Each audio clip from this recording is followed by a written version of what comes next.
Hello everyone, welcome to my channel. If you're new here, I'm Rebecca, this is my channel Rebecca Reacts, and today I'm going to be watching a video called My Life Lesson from a Trip to India. This was uploaded a year ago and has a lot of views, so I'm interested to learn what this woman has learned from her trip to India.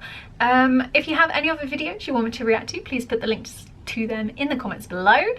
And as always, this video will be linked in the description if you want to go check it out yourself. And if you are new here, feel free to hit that subscribe button and that notification bell so you know when I next upload. And it's the best way to support me because it is free to do so. But yeah, this is the video we're watching today. Let's get on with it. It was May of 2006, and I was traveling 8,600 miles from my home in Phoenix, Arizona, to Bangalore, India. I grew up in Maine. Traveling to India was something I had never thought was going to be in my future. But I was heading there to onboard a team of employees. It was important to me not only to know their skills, what they wanted out of the job, but about them as people, their culture. So with that in mind, I decided to take a trip to what they call City Market.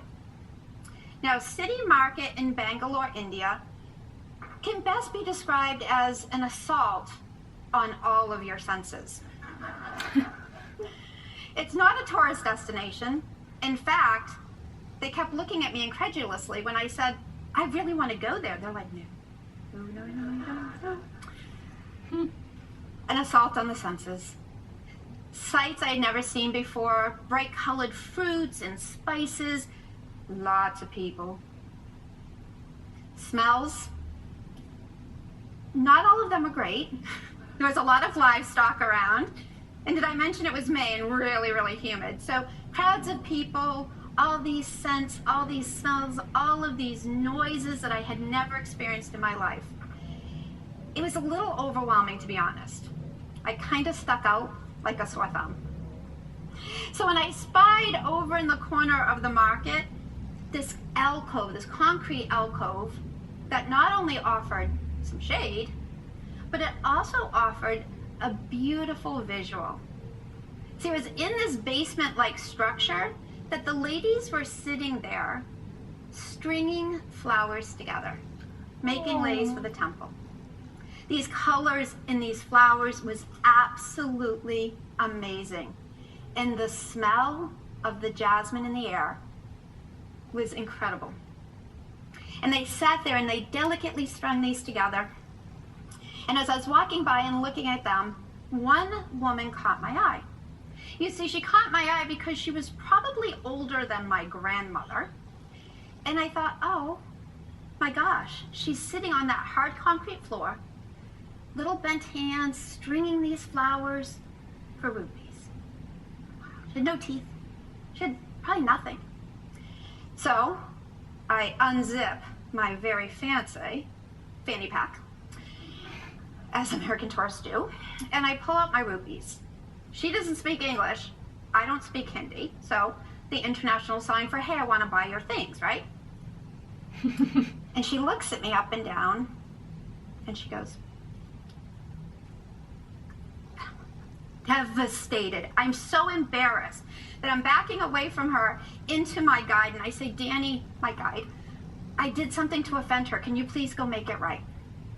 So he walks over, he has a little conversation with her, and then he waves me over.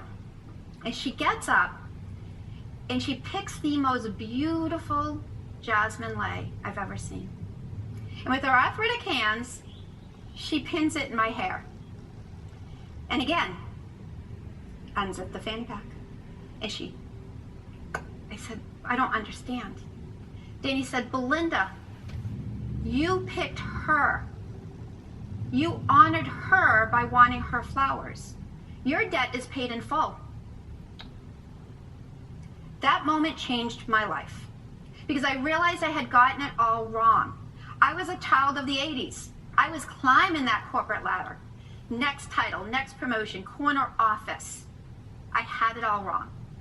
I was defining my value by what I earned and not by who I was serving. When we put money before honor, we're only going to get so far.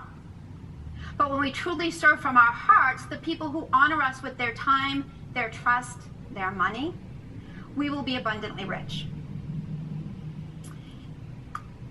I have a journal from that time in India. When I open that journal, I see that lei preserved.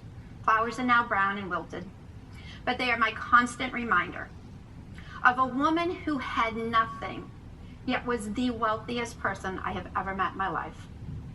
Made a lot of changes in my life after that. I left India a new woman, my heart full, my mind full, and actually my arms were full too. Because not only did I go home and quit my job, I went home with a dog I had adopted off the streets of Bangalore. Oh, wow. And he was my reminder as well of what we can do in this world. So I would leave you with this. Service over sales. Honor over hustle. And most importantly, people over profits. Thank you. She makes very valid points there. Like, I'm going to talk about like the actual interaction she had with this woman, but that very end bit where she was like, you know, people over profits, service over sales. There's a lot of companies that I've worked for in the past where they were like, you have to meet your targets, and if you're not meeting targets, that's not good enough. And it's a horrible way to think. It's a horrible way to work. It puts so much pressure on the workers, and then, you know, you're trying to force people to buy things that they might not want to buy. I worked in a retail shop, and, you know, the managers would be like, you've got to sell more than just one product because you've got to meet targets and make money for the company. But at the same time, they were very good at making sure that the staff were interacting with customers and being nice to the customers. Like, I'm not gonna lie, I think I was one of the best at interacting with the customers and building a good rapport with them, and you know, befriending the customers and making them feel a bit more like at home, rather than being like, you've got to buy more than just one item. But I think service is so much more important than sales, and I think it helps the staff. Like, when I first started at that job, I hated it because they were forcing us to try and upsell products and sell more, and it was just a horrible way of working. And then I, you know, started to realize that if I actually spoke to the customers like a normal person and compliment them in some ways, they were way more open to being suggested more than just one product. So I became one of the best salespeople on the team, just saying. But the whole story, she says, and the interaction with this older woman, it's just beautiful. And the fact that she didn't want any money, she just wanted this woman to wear her item. I think that's beautiful, and I think it says a lot about the people and the culture over in India. And I've watched a few videos where people, you know, from America and, you know, other places that have gone to India, and they're like, it's changed my life, and I really hope one day I can experience it myself. God knows I need a change in my life soon. This year's been very hard on so many people, and a change would be very nice and welcomed. But yeah, that was a really heartwarming story to listen to, and a very good life lesson that I think we can all learn from. So thank you to the person who suggested I watch that video, and if you have any other videos you want me to react to, please put the links to them in the comments below. As always, thank you to my producer level patrons, and if you want to become a patron yourself, the link is always in the description. And yeah, thanks for watching. If you enjoyed it, please do give it a thumbs up. Also, my social media links are in the description as well if you want to follow me on Twitter and Instagram. But thanks for watching. If you enjoyed it, share it with friends and family. Hit that subscribe button if you want to join my little corner on the internet, and hit the notification bell if you want to know when I next upload. Thanks for watching, and I'll see you very soon for a new video. Bye!